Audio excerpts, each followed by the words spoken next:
April 9, 1945, Dietrich Bonhoeffer was executed by the Nazi regime in Nazi Germany. Bonhoeffer was a Christian pastor who spent years organizing a secret resistance against the Nazis and was eventually arrested after the resistance movement in which he was involved attempted to assassinate Adolf Hitler. Bonhoeffer was in prison for a year and a half. He used that time productively. His writings were later published as a book called Letters and Papers from Prison. Putting pen to paper in his prison cell, Bonhoeffer writes, "We have for once learned to see the great events of world history from below, from the perspective of the outcast, the suspects, the maltreated, the powerless, the oppressed, the reviled. In short, from the perspective of those who suffer. As we look around at the unfolding current events, which will become the great events of world history, can we hear the perspective of the suffering? A month ago, in Sacramento, California, an unarmed black man was gunned down while standing in his grandmother's backyard. The dead man was Stefan Clark. Police thought he might be vandalizing cars. A neighbor called 911 after he saw a man breaking the windows of his truck. Police showed up. They didn't know if Stefan was the vandal or not, but they did shoot him several times in the back.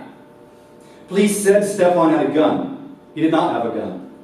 The officers who shot him knew they had done wrong. "Hey, mute," said the officers on scene, so they turned off the audio feed on their body cameras.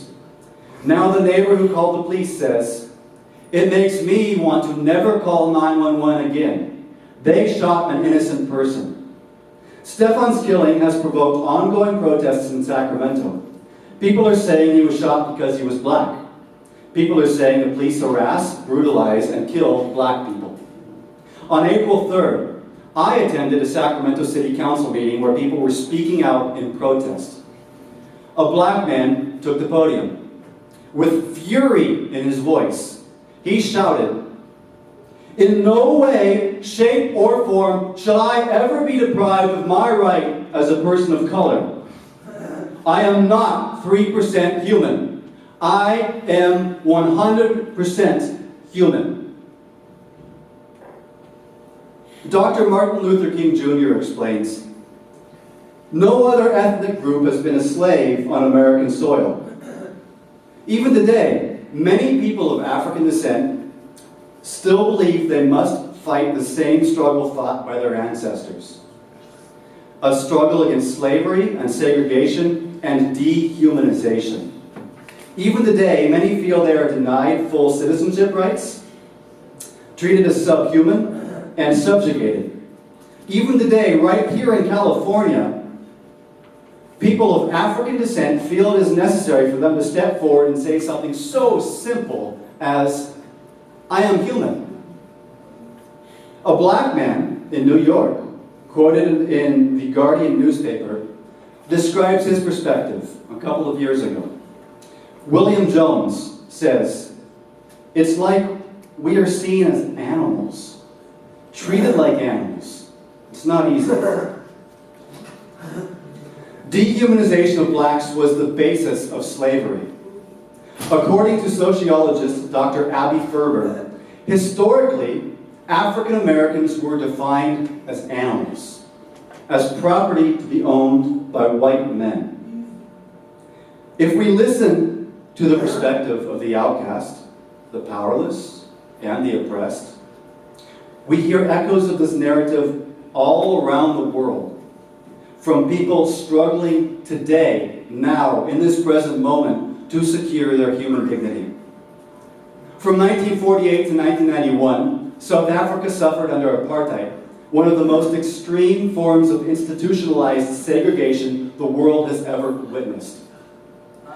Nomakwezi Gesina, the daughter of anti-apartheid activist Ivy Gesina, describes her family's suffering.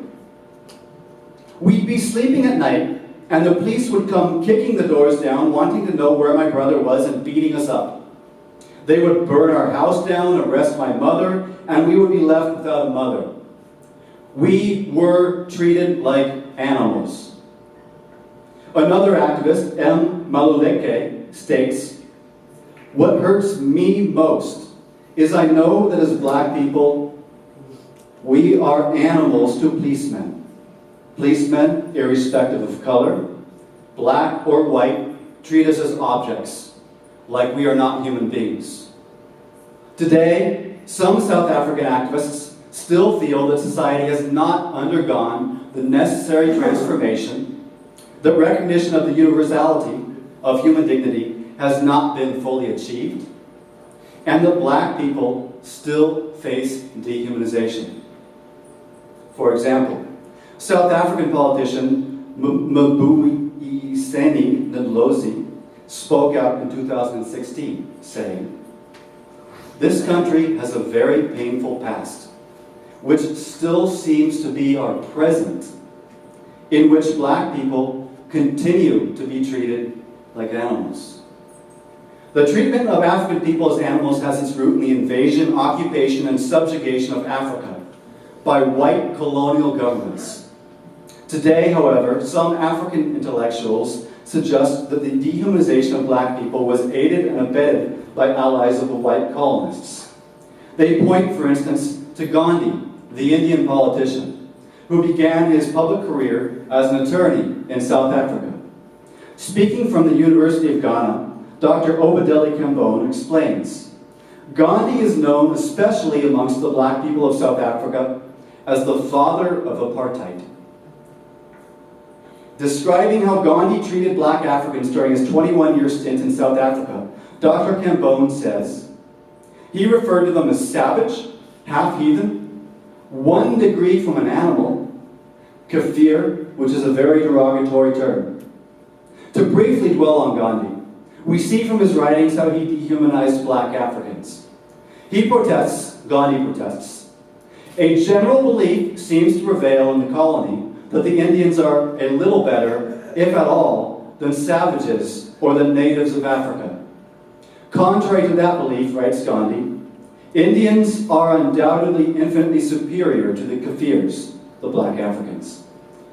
Gandhi endorsed the racial policy of colonialism, declaring, "We believe also that the white race in South Africa should be the predominating race." And writing from prison, he says, "Kafirs are as a rule uncivilized. They are troublesome, very dirty, and live almost like animals." In 1914, Gandhi returns to India from South Africa. And just as he upheld an apartheid-style system in Africa, he upheld the caste system in India, including perpetuating the subjugation of Dalit people as outcasts, or so-called untouchables. According to Dalit author Sujata Gidla, Gandhi has never been a person for eradication of caste system. Gidla says, "It's a general idea that Gandhi was a champion of untouchables. That is a really false idea. He was not only anti-untouchable, he was also an anti-black racist." She adds, "During his stint in South Africa, Gandhi looked down on black people in Africa." The champion of the untouchables, the Dr. Martin Luther King Jr. of India, was Dr. Bhimrao Ambedkar, who says, "I met Mr. Gandhi in the capacity of an opponent." In the words of Ambedkar, writing in a letter to African-American civil rights activist W.E.B. Du Bois, there is so much similarity between the position of the untouchables in India and the position of the Negroes in America that the study of the latter is not only natural, but necessary. That was Ambedkar's position in the 1940s. Today, Sujata Gidla echoes Ambedkar. Gidla says, "Any untouchable who has some knowledge of the outside world, some consciousness of their oppression, they do identify with black people in America. I identify with black people. I see the same oppression against black people here." W.E.B. Du Bois pointed out, "It is difficult to let others see the full psychological meaning of caste segregation. Yet, in order to fully comprehend the end result of systems of oppression like racial segregation in the United States, apartheid in South Africa, or caste in India, we must understand how the oppressed experience their treatment.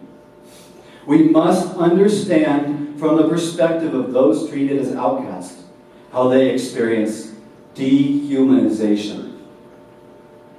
Narendra Jadhav, a Dalit politician, describes the experiences of his family in a book entitled Outcast, a Memoir, Life and Triumphs of an Untouchable Family in India. Narendra's father's name was Damu. Describing one incident in Damu's life in the early 1900s, Jadhav sets the scene. Walking through a village with his father on a hot sunny day, Damu grows thirsty. He sees a vat of water sitting underneath a tree. An upper caste man is sitting next to it. Narendra writes, "The man went near the water and picked up an iron tumbler lying near it. A dog was resting under the shade of the tree. The man kicked the dog aside and dipped the tumbler in the water. I looked at him expectantly, but he drank it for himself. Damu then stretched out his hands to take the tumbler, and the man screamed at Damu, 'Son of a bitch, how dare you try to touch this?' Damu was not allowed to touch the water or the tumbler himself. Instead, the upper caste man reluctantly dips the tumbler into the vat and pours water directly into Damu's hands.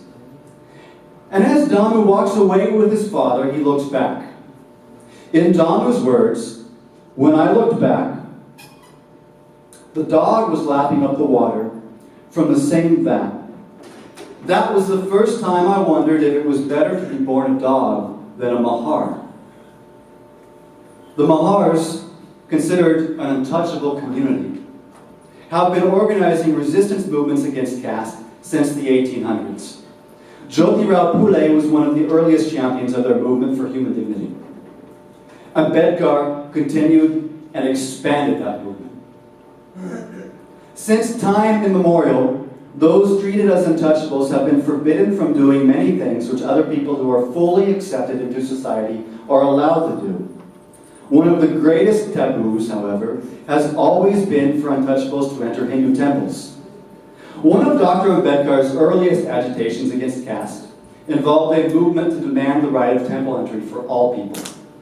In 1930, he launched the Kalaram Temple Entry Movement. During the Satyagraha, that is, civil rights movement, Ambedkar framed the issue in terms of a demand for recognition of the humanity of Dalits, stating, "Whether the Hindu mind is willing to accept us as human beings. This is a question to be tested through the Satyagraha. The high caste Hindus looked down upon us and treated us even worse than cats or dogs. We wish to know whether those very Hindus would give us the status of man or not."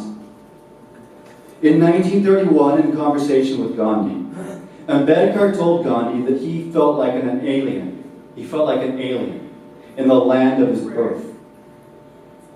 "You say I have got a homeland, but still I repeat that I am without it," says Ambedkar. "How can I call this land my own homeland and this religion my own, wherein we are treated worse than cats and dogs, wherein we cannot get water to drink?"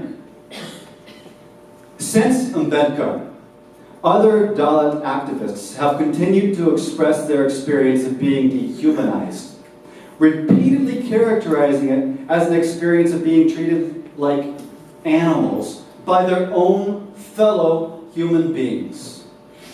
In 1935, Mulk Raj Anand published his first novel, Untouchable. The book describes a day in the life of Baka, a latrine cleaner, and his experience being treated as an untouchable. In one scene in the novel, Baka is walking down a street, carefree, head in the clouds. Baka accidentally bumps into an upper caste man in the street. The man recoils, furious, shouting, "Now I will have to go and take a bath to purify myself." Screaming at Baka, the touched man yells, "Keep to the side of the road, you low caste vermin. you swine, you dog, dirty dog, son of a bitch, the offspring of a pig. What was Baca's real crime? According to the touched man, Baca walked like a lot sub, as if he owned the whole street. He walked with dignity. In 1949, as representatives from around the Indian subcontinent gathered at the Constituent Assembly to formulate a constitution for the newly independent nation, Dalit leader Hemachandra Ambedkar stepped forward to proclaim 7 crores, that is 70 million, of the people of this country have been treated or are being treated like dogs and cats by their caste Hindu brethren. Another Dalit leader, V.I. Muniswamy Pillai, also speaking at the Constituent Assembly, noted, at one time, dogs and swine might enter the sacred precincts of temples, but the shadow of an untouchable was considered a great abomination. In independent India, the struggle for human dignity continues, while the narrated experiences of dehumanization remain the same. In 1992, in the book Poisoned Bread, Dalit activist Arjun Dangle summarizes the experience of outcasts, writing, treated like animals, they lived apart from the village and had to accept leftovers from the higher caste people in return for their endless toil. In 2002, Dalit politician Udit Raj argues, Hinduism theoretically justifies discrimination. Dalits are treated worse than animals, dogs, snakes. What's the point in remaining with a religion where an animal is more important than a human being? In 2014, renowned Dalit activist Milind Eknath Awad describes a similar experience, saying, stones have value, animals have value, but humans don't. Even cats and dogs are treated better than Dalits in our society. Humans are not treated like humans. Rest all are gods. In 2015, Father Ajaya Kumar Singh, a Catholic priest from a Dalit background, compares the treatment of low-caste Christians to Hitler's treatment of Jews, saying, they're treated worse than dogs. And in 2016, a group called Akhil Bharatiya Dalit Muslim Mahasangha, ABDMM, held a protest in New Delhi. Led by Suresh Kanojia, a Dalit politician, the ABDMM brought pet dogs on leashes to their protest to illustrate their point. Suresh states, the value of a Dalit and a Muslim life has come to such a low that dogs seem to be in a better position than these two communities. As Ambedkar asked, how long shall we continue to live this life of contradictions? How long shall we continue to deny equality in our social and economic life? If we continue to deny it for long, we will do so only by putting our political democracy in peril.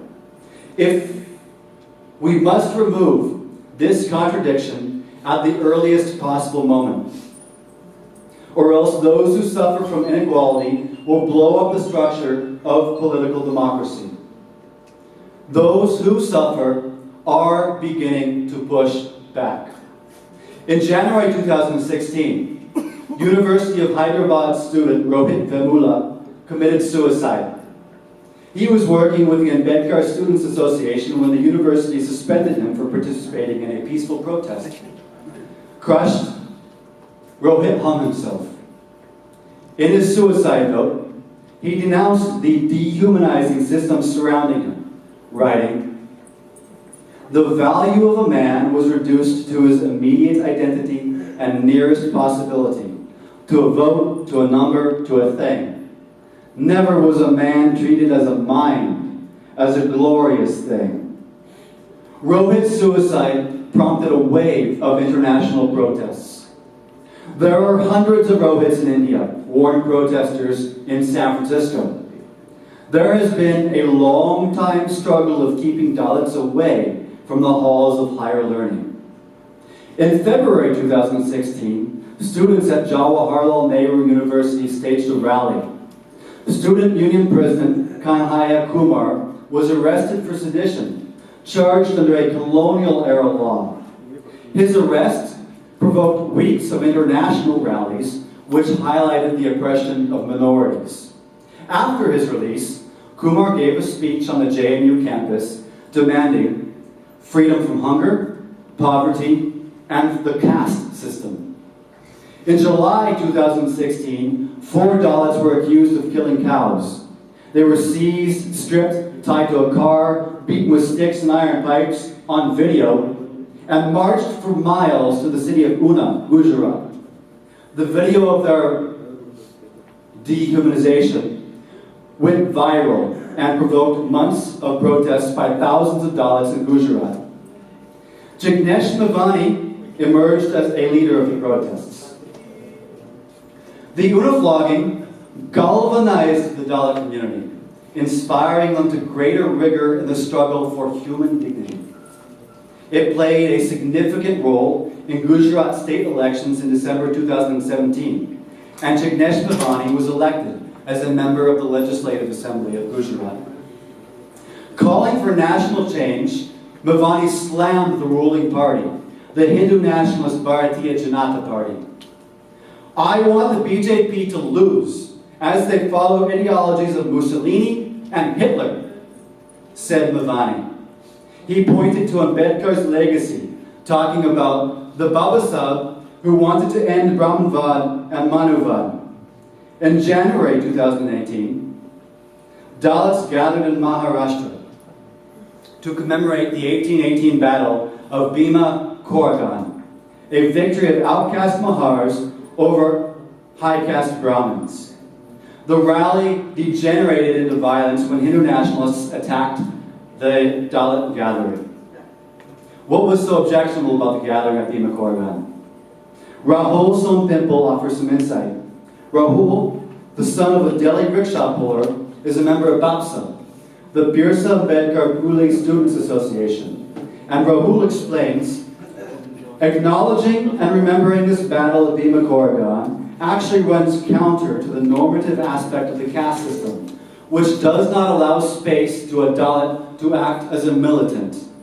In other words, the upper castes feared that Dalits were acquiring a sense of pride, dignity, and self-respect. They feared that Dalits were beginning to assert their humanity. So the upper castes felt compelled to beat the Dalits down. Yet the Dalit communities of India refuse to be beaten down. They are hungering for a final end to their centuries upon centuries of oppression. They are standing up and speaking out, which is the only path to freedom.